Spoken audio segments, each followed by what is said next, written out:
This week, we're talking about stickers.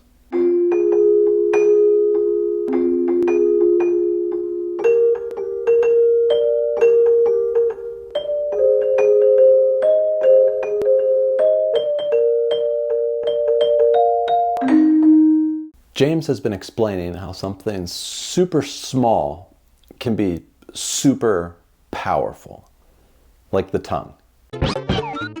And James will be the first to tell you how dangerous this thing is. We need to be aware of danger. Danger! Danger! Years ago, this doctor, his name was Moriarty.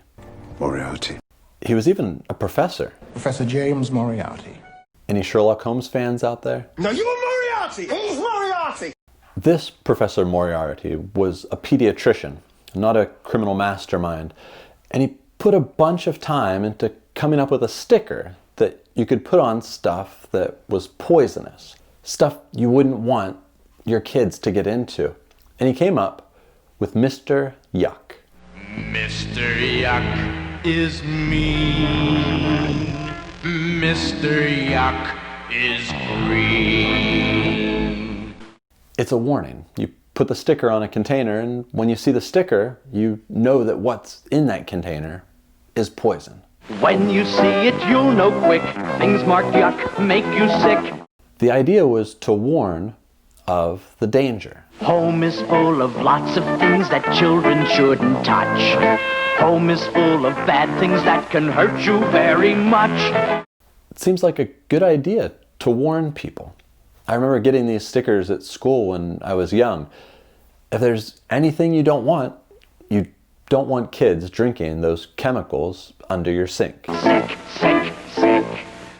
Poison is bad for you. Sick, sick, sick. I tell you this because James gives us a warning about poison. He's already pointed out that we stumble in our speech, we sin by speaking evil. You can do serious damage with your speech, and it's tough to control what we say. It's tough to use our speech only for good. Think about what we can control. Animals. People tame beasts, birds, reptiles, and sea creatures. It's Flipper, the fabulous dolphin. Not that we can turn all these into friendly pets you'd want in your living room, but with the proper knowledge, experience, and equipment, we can bring uncontrolled creatures under our control to varying degrees. Right into my face, right under my chest. They just wrap around you like a glove. We can do that. But you know what we can't do? James 3:8. But the tongue can no man tame. It is an unruly evil, full of deadly poison. We can control all kinds of creatures, but we still can't control our tongues. Our speech, our tongue, as James calls it, it's unstable. It's full of poison. Poison like what Mr. Yuck was designed to warn us about. Now there's a man whose face is green that you ought to get to know. But it's James warning us here about how much harm we can do with our tongues. Like poison. It's crazy if you think about it. Most of the time we probably control our speech the most around those we know the least. It's acquaintances and people you interact with out and about. But as you draw that circle closer, it's those we're the closest to that we're willing to treat the worst with our words. It's the people we're closest to that we speak the worst to, at least when it comes to speaking to people directly. Because we'll just say whatever we want about anyone if they aren't going to hear us actually say it. But all this is hypocrisy. It's a contradiction. The fact that we use the same mouth to bless God and then turn around and use that same mouth to curse a human being that God made, that's hypocrisy. Just like a spring doesn't produce both fresh water and salt water.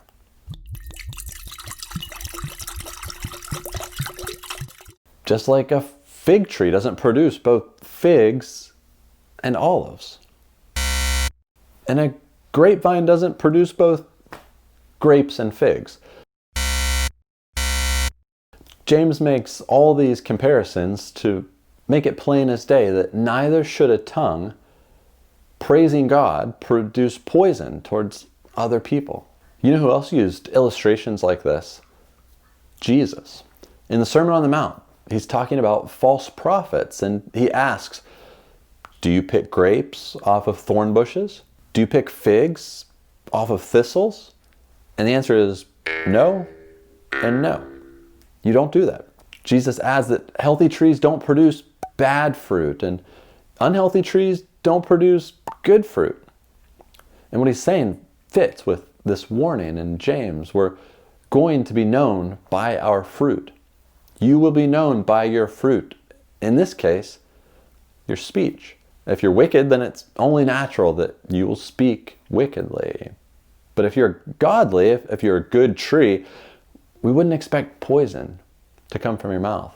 Jesus says later on in the Gospel of Matthew, what comes out of the mouth proceeds from the heart. Your mouth condition is tied to your heart condition. So the antidote to a poisonous tongue is an upright heart. That's our question. What is the antidote to a poisonous tongue? A heart that loves God. A heart that loves others. If you belong to Christ, ask God to work in your heart that you wouldn't speak poisonous words.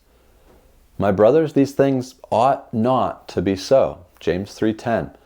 So cultivate a heart for the Lord. And people, yourself included, will see the results in the fruit you produce. This was a reject batch of retro mutagen, Mikey. It's dangerous! Well, you could have made it a little more clear.